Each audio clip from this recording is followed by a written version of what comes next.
more evidence exclusively on McDonald's. So when you're going, Ellery kind of alludes to you or Joe or Harry or Bernard or Roble Knight, you lifted some kids at McDonald's, and since that's like, they went to McDonald's and tortured them to death, or Disneyland, and you guys just keep this whole cycle up, see?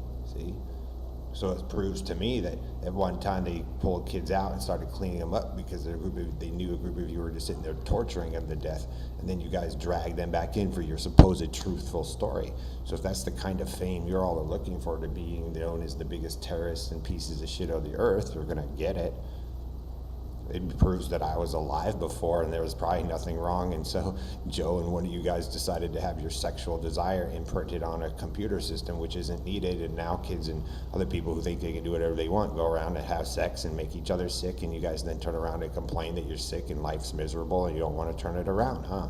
So how do we turn the proxy server cache around, huh? That would mean you guys would have to go through and go back and figure out where the violence started beyond me,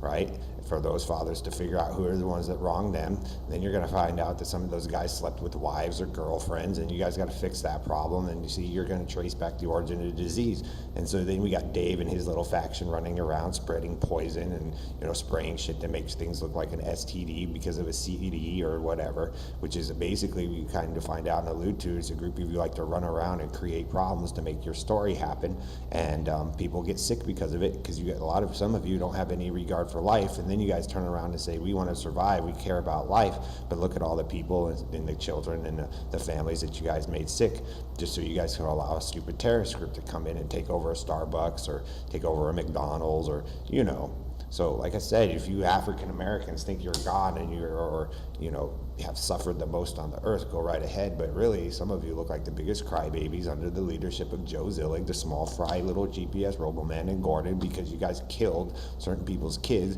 because of jealousy, and that's stupid.